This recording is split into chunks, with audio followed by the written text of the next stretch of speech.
Hello friends, నేను PV Kranthi Kiran. ఈరోజు final decree proceedings గురించి తెలుసుకుందాం. చాలామంది మిత్రులు ఫైనల్ డిగ్రీ ప్రొసీడింగ్స్ కూడా ఎప్పుడు డౌట్స్ అడుగుతుంటారు కనుక దాని గురించి కనీస అవగాహన గురించి ఈ వీడియో తీయడం జరిగింది.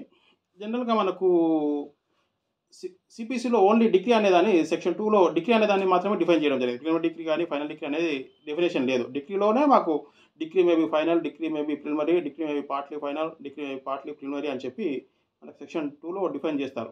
అంతే చెప్పి ప్రిలిమినరీ డిగ్రీ, ఫైనల్ డిగ్రీ అనేది సపరేట్ డెఫినేషన్స్ లేవు. కాకపోతే జనరల్గా కొన్ని రకాల సూట్స్లో ఆ ప్రిలిమినరీ డిగ్రీ పాస్ చేయడం జరుగుతుంది. ఫైనల్ డిగ్రీ పాస్ చేసేంత వరకు కూడా ఆ సూట్ అనేది పెండింగ్గా భావించాల్సి వస్తుంది. ప్రిలిమినరీ డిగ్రీలో ఏంటంటే ఓన్లీ రైట్స్ క్రిస్టలైజ్ అవుతాయి. ఆ ఫైనల్ డిగ్రీ పాస్ చేస్తేనే అవి మెటీరియలైజ్ అవుతాయి. అప్పటి వరకు సూట్ పెండింగ్గానే భావించాల్సి వస్తుంది. ఓన్లీ ఫైనల్ డిగ్రీ మాత్రమే ఎగ్జిక్యూటబుల్ అవుతుంది. అలాంటి పరిస్థితుల్లో కొన్ని రకాల సూట్స్లో ఈ ఫైనల్ డిగ్రీ పాస్ చేయడం జరుగుతుంది. అవి ఎలాంటి రకాల సూట్సో మనం ఇప్పుడు చూద్దాం. జనరల్గా suits for partition and separate position ఉంది. ఆర్డర్ 20 రూల్ 18 సిపిసి కింద మనకు ఫైనల్ డిగ్రీ పిటిషన్ ఫైల్ చేయడం జరుగుతుంది. అలాగే suit for position and main profits ఉంది. ఆర్డర్ 20 రూల్ 12 కింద మనకు ఫైనల్ డిగ్రీ పిటిషన్ ఫైల్ చేయడం జరుగుతుంది. Suit for sale of mortgage property order 34 rule 4 and 5 CPC కింద మనకు ఫైనల్ డిగ్రీ పిటిషన్స్ ఫైల్ చేయడం జరుగుతుంది. తర్వాత administrative suits order 20 rule 13 CPC కింద. అలాగే సూట్ ఫర్ ప్రియంషన్లో ఆర్డర్ 20 రూల్ 14 సిపిసి కింద. Suit for dissolution of partnership and edition of accounts order 20 rule 15 కింద. Suit for accounts between principal and agent order 20 rule 16 కింద.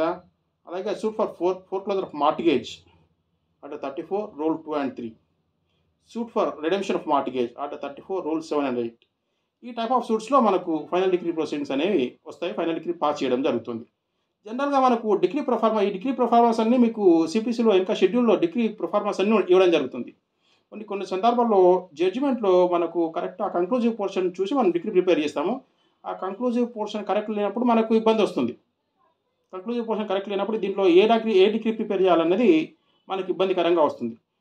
మామూలుగా మార్టిగేజ్ సూట్లో కూడా simple జడ్జిమెంట్లో ఉన్నట్టుగా conclusive portion ఉంటే కనుక ఇది మార్టిగేజ్ సూటా సింపుల్ మనీ సూటా అనేది ఇబ్బంది వస్తుంది కనుక అప్పుడు మనం కొంచెం చూసుకొని అది మార్టిగేజ్ సూటా సింపుల్ మనీ సూటా చూసుకొని ఆ డిగ్రీ ప్రిపేర్ చేయాల్సి వస్తుంది. కనుక జడ్జిమెంట్లో కూడా జనరల్గా డిగ్రీని చూస్తే జడ్జిమెంట్ కంక్లూజివ్ పోర్షన్లో ఏముండాలనేది డిగ్రీని చూస్తే అర్థమవుతుంది. కనుక ఆ జడ్జిమెంట్స్ ప్రిపేర్ చేసేటప్పుడు కూడా స్టెనోగ్రాఫర్లు కొంచెం ఆ కంక్లూజివ్ పోర్షన్ను గుర్తుంచుకోవాల్సి వస్తుంది. జనరల్గా ఈ సూట్లో ఎలాంటి డిగ్రీ ప్రిపేర్ చేయాల్సి వస్తుంది, ఎలాంటి జడ్జిమెంట్ కంక్లూజివ్ పోర్షన్ ఏ విధంగా ఉండాల్సి వస్తుంది అనేది కూడా కొంచెం, ఎందుకంటే సింపుల్గా మార్టిగేజ్ సూట్లో కూడా కొన్నిసార్లు నేను చూడడం జరిగింది. మనీ సూట్ లాగానే చేశారు, టైప్ ఫర్ రిడెంప్షన్ ఇవ్వలేదు, డిగ్రీ గురించి మాట్లాడలేదు. సింపుల్ మనీ సూట్లో జడ్జిమెంట్ లాగానే వచ్చింది కనుక అక్కడ ప్రీమియర్ డిగ్రీ పాస్ చేయకుండా మామూలు సింపుల్ డిగ్రీ పాస్ చేసిర్రు. ఒక దగ్గర సింపుల్ డిగ్రీ పాస్ చేస్తే పార్టీ వచ్చేసి ఫైనల్ డిగ్రీ పిటిషన్ వేస్తే ఇది మనీ సూట్ డిగ్రీ కదా, దీంట్లో ఏమొస్తుంది అని చెప్పి మళ్ళీ ఆబ్జెక్షన్ మళ్ళీ కోర్టు తీసుకోవడం జరిగింది. కనుక అవన్నీ కొంచెం చూసుకొని ఆ ఇబ్బందులు లేకుండా చూసుకోవాలి మనం. జనరల్ ఇప్పుడు ప్రస్తుతానికి ఈ వీడియోలో మనం ఓన్లీ పార్టిషన్ సూట్స్లో ఫైనల్ డిగ్రీ గురించి మాట్లాడుకుందాం. జనరల్గా పార్టిషన్ సూట్లో ఫైనల్ డిగ్రీ ఏంటి అంటే మన ప్రిలిమినరీ డిగ్రీలో వచ్చేసి ఓన్లీ రైట్స్ మాత్రమే, రైట్స్ అంటే ఏ పార్టీకి ఎంత షేర్ వస్తుందని చెప్పి మాత్రమే క్రిస్టలైజ్ చేయడం జరుగుతుంది. అవి మెటీరియలైజ్ అంటే బై మీట్స్ అండ్ బౌట్స్ పార్టీకి వాళ్ళకి by metes and bounds allocation చేయాలి, సపరేట్ పొజిషన్ డెలివరీ చేయాలనుకుంటే కనుక మరి ఫైనల్ డిగ్రీ ప్రొసీడింగ్స్ కంటిన్యూ అయ్యి కమిషనర్ అపాయింట్ చేస్తారు. తర్వాత ఆ కమిషనర్ అక్కడ ఫిజికల్గా వెళ్ళేసి అక్కడ వాటిని డివిజన్ చేస్తారు. డివిజన్ చేసి 7 షేర్స్ 6 షేర్స్ ఎన్ని షేర్స్ ఆ షేర్స్కి ప్రాపర్టీస్ డివైడ్ చేసి బై మీట్స్ అండ్ బౌట్స్ వాటిని డిమార్కేట్ చేసి బౌండరీస్ ఫిక్స్ చేసి అప్పుడు కోర్టుకు రిపోర్ట్ ఫైల్ చేస్తే కనుక కోర్టు ఆ కమిషనర్ రిపోర్ట్ని యాక్సెప్ట్ చేసేసుకొని తర్వాత లాట్స్ తీసి అది నేను ముందు మళ్ళీ చెప్తాను ఇంకా నీకు.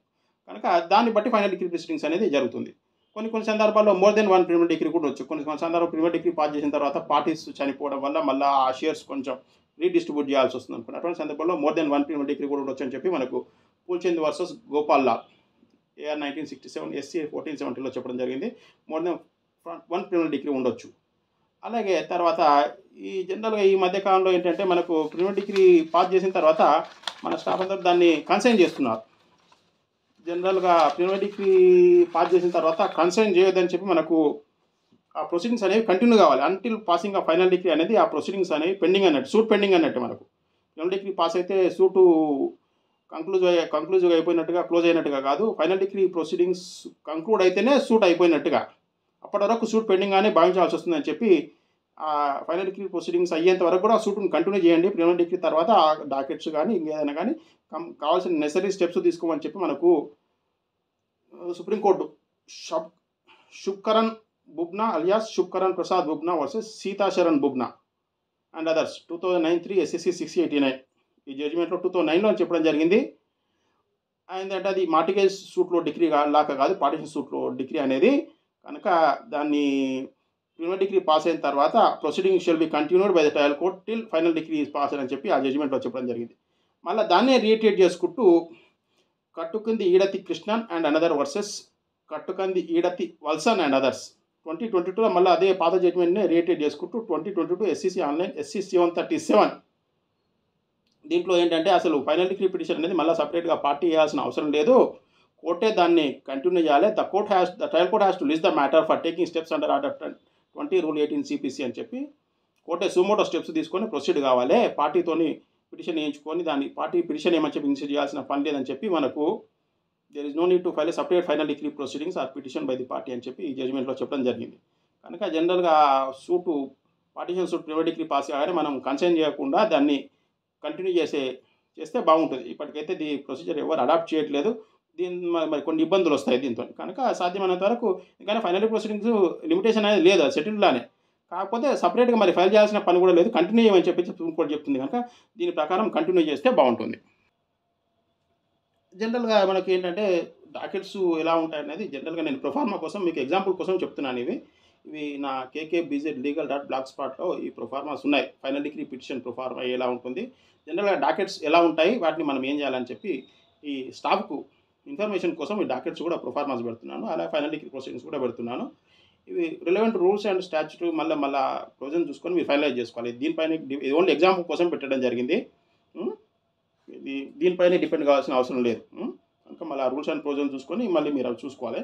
జనరల్గా మనకు కమిషనర్ అపాయింట్ చేసినప్పుడు ఆ డాకెట్ ఏముంటుందంటే in the result the petition is allowed and so advocate is appointed advocate commissioner for demarcation and fixation of the boundaries of the suit property in accordance with the preliminary degree అని రాస్తారు. తర్వాత the commissioner is directed to fix the demarcate and fix the boundaries of the suit property with the help of mandal surveyor or assistant director of commissioner, assistant director of survey. His fee is fixed at rupees so and so, which is directly payable by the petitioners for report call అని చెప్పి date ఇస్తారు. ఆ next date రోజు commissioner జనరల్గా ఆ property దగ్గరికి వెళ్తాడు, ఆయన ఫిజికల్గా దాన్ని అంతా విత్ హెల్ప్ ఆఫ్ సర్వేయర్ అనుకోండి, సర్వేయర్తో దాన్ని 6 or 7 ఎన్ని షేర్స్ మన ప్రిలిమినరీ డిగ్రీలో ఉన్న ప్రకారంగా షేర్స్ దాన్ని డివైడ్ చేస్తాడు, దానికి బౌండరీస్ ఫిక్స్ చేస్తారు. ఫిక్స్ చేసేసి మన కమిషనర్ రిపోర్ట్ ఫైల్ చేస్తారు. కమిషనర్ రిపోర్ట్ కోర్టులో ఫైల్ చేస్తారు. కోర్టులో ఫైల్ చేసినప్పుడు దాన్ని జనరల్గా నెక్స్ట్ డేట్ కమిషనర్ రిపోర్ట్ పిటిషన్లో ఏంటంటే commissioner report filed for objections అని చెప్పి for objections if any call అని ఒక డేట్ ఇస్తారు. డేట్ ఇచ్చినప్పుడు నెక్స్ట్ డేట్లో ఆబ్జెక్షన్స్ ఏదైనా ఫైల్ చేస్తే కనుక కోర్టు డిసైడ్ చేస్తుంది. ఆబ్జెక్షన్స్ ఫైల్ చేస్తే ఆ ఆబ్జెక్షన్స్ టెనబుల్ ఆబ్జెక్షన్సా లేకుంటే ఫాల్స్ ఆబ్జెక్షన్సా, అది అసలు టెనబులా అన్టెనబులా అనేది డిసైడ్ చేసి ఆబ్జెక్షన్స్ ఉంటే కనుక సరే, లేదంటే ఎవరు ఫైల్ చేయాలి నాన్ ఫైల్డ్ ఆబ్జెక్షన్స్ అండ్ అయ్యే క్లోజ్డ్, ఆ కమిషనర్ అపాయింట్మెంట్ పిటిషన్ అనేది క్లోజ్ అయిపోతుంది అక్కడికి.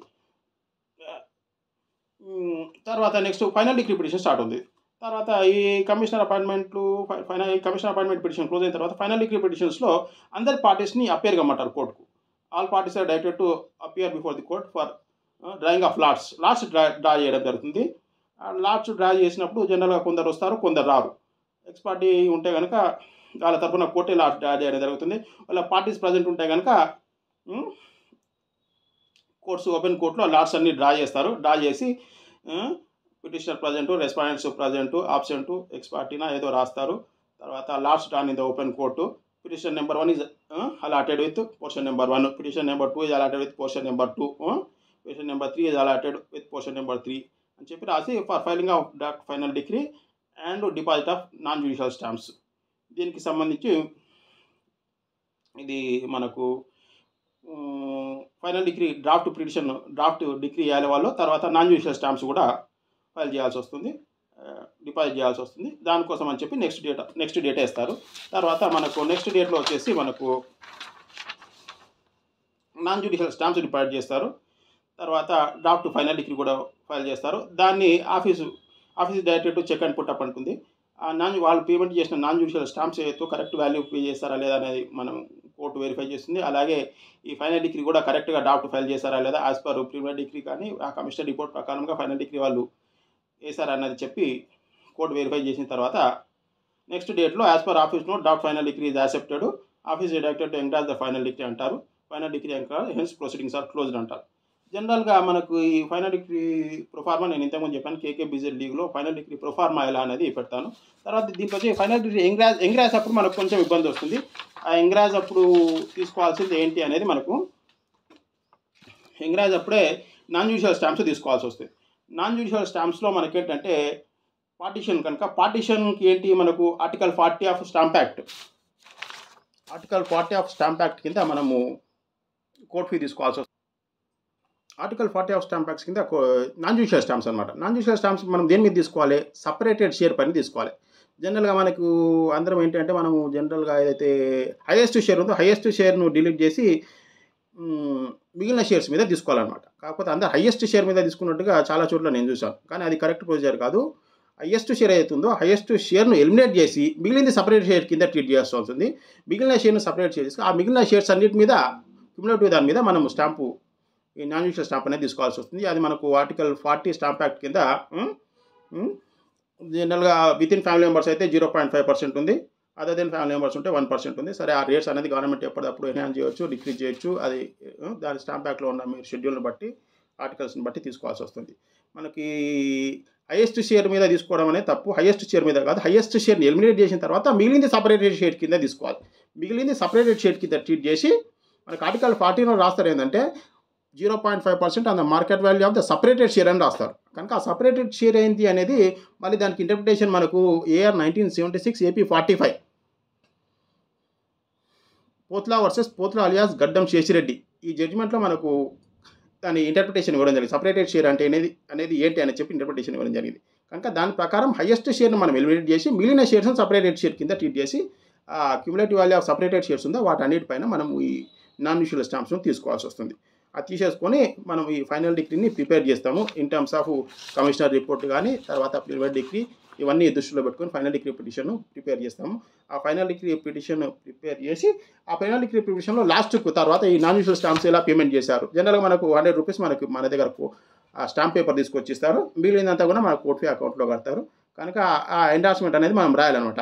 NGR stamp worth ₹100 rupees is filed, తర్వాత in lieu of non-judicial stamps and remaining amount is deposited in the court fee account of this court maintained to SBI in process as payment pay slip in deposit అని చెప్పి 100 rupees మనకు ఆ stamp paper తీసుకొచ్చి ఇస్తారు, మిగిలింది మన court fee అకౌంట్లో కడతారు. కనుక కరెక్ట్ 0.5% సపరేటెడ్ షేర్స్ పైన కట్టారా లేదని చూసుకొని కింద నోట్లో ఆ ఎంగ్రాస్ ఫైనల్ డిగ్రీ ప్రొసీడింగ్ లాస్ట్ కింద నోట్ అని చెప్పి దాన్ని అది రాయాల్సి వస్తుంది ఈ వ్యవహారం.